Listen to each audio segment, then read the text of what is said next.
Once upon a time, in a quiet place in Santa Cruz, California, a shadow loomed over the landscape. It was the early 1970s, where the people were filled with hope and change, but beneath the surface, darkness brewed.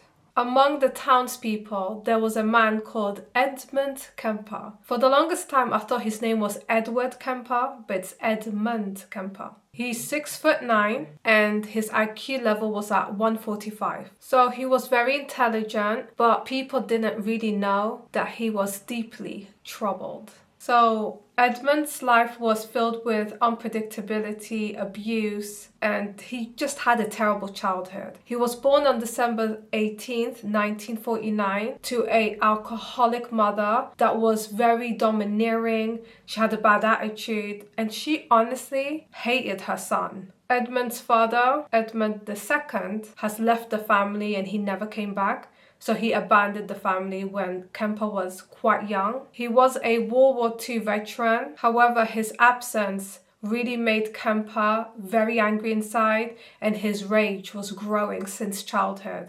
That would later on explode and he will take his anger out on other people. As a teenager, Kemper was showing very psychotic behaviors and his behavior was very strange. So trigger warning, he did decide to murder his pet cats. The first time he murdered the cat, he decapitated it and placed the cat's head on a stick.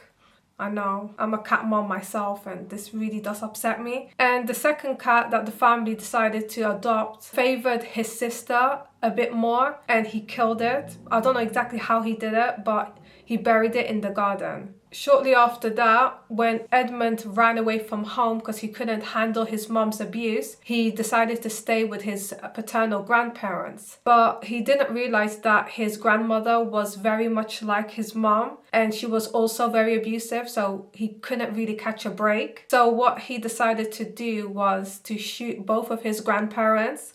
And he shot his grandfather out of pity. He was only 15 when he'd done this. Then he was sent to a psychiatric hospital for 5 years and later on was released at the age of 20. So he was released due to the fact that he was a model patient and he was just very manipulative, you know? So now Kemper is freed from the confines of the institution. He's back to society now and he was thinking, okay, what do I do with my life? And he decided to apply to be a police officer. So when he did that, he was refused because of his height. He was a staggering 6'9" and he was a very tall young man. In 1972, this is where he decided to murder a bunch of hitchhikers in the state of California. And the media named him as the co-ed killer, the co-ed butcher, and he was just targeting vulnerable young college students. He did this by luring them into his car, and at first he would be very charming and have this demeanor to him. He would wear these big glasses and just behave accordingly. But then the women that jumped in his car felt a sense of dread and they knew something was wrong. And before they could act, he would park the car in a secluded area and he would get out the car, go around the car and shoot them one by one. So he would pick up 2 hitchhikers at the time and some of them he would strangle, some of them he would just start shooting out of nowhere. And what he does after that is so disturbing. So he's also a necrophiliac. So he would also sleep long after he has murdered them. And then he would drive back home to his mother's house and dismember the victims by removing their heads and then continue sleeping with the bodies without any heads attached to it. He was carefully planning each murder because as the news catched on, Edmund was very careful and he was calculating each murder long before it happens. And he made sure on his vehicle he placed a university sticker on it. So those women that were hitchhiking, they believed that, you know, he was part of the university as well and he wasn't really a stranger. So that's why one hitchhiker after another kept accepting a ride from him. So Kemper's first two victims were Marianne and Anita, and he picked them up in May of 1972.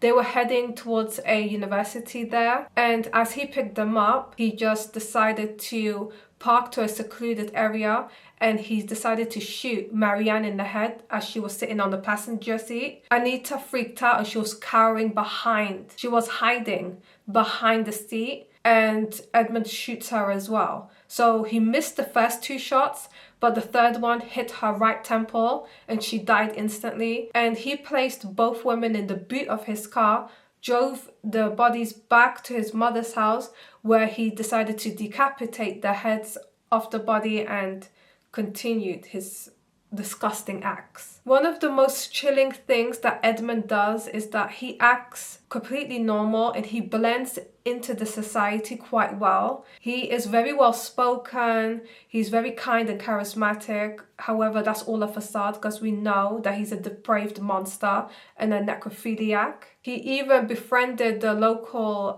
police officers in the area, where he was trying to become an officer, but it didn't work out for him. So he would hang out with those officers in the bars, and they would call him Big Ed, and he would just socialize and conversate with them, and he would ask them questions about cases and so on. And this is where they were telling him that there's a serial killer on the loose that they are trying to find, and he was just pretending that he wanted to find out what was happening as a concerned citizen, but little did they know they were speaking at the perpetrator, So Edmund was murdering hitchhikers for about a year, and nobody catched on. The police didn't. No one suspected him.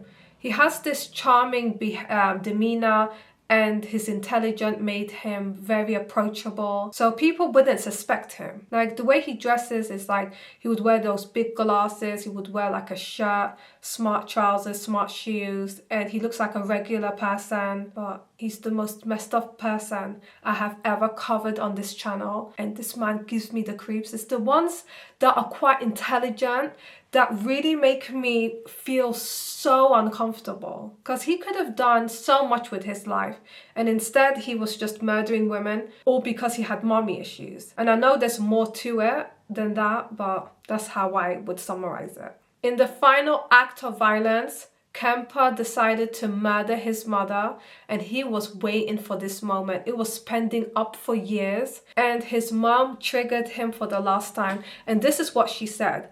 So she was on her bed on a regular night, reading a book, minding her own business, and Kemper walks into her bedroom. She was immediately disgusted, and she said, and I quote, "I suppose you're going to sit here and talk to me all night." And Kemper replied saying, "No, good night." And that is where he had enough.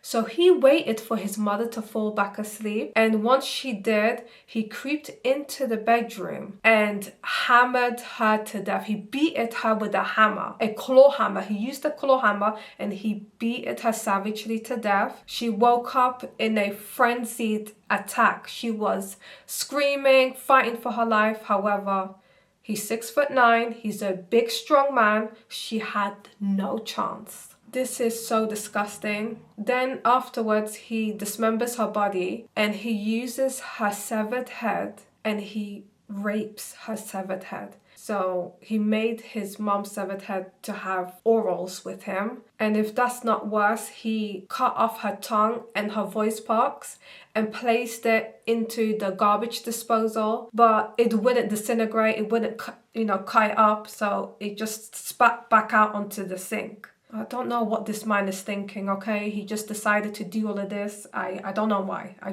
honestly don't know. But when he's decided to do all of that and it didn't work out for him, he went back to the severed head and he placed it on top of a mantelpiece. So the head is there looking back at him, and he threw darts at it.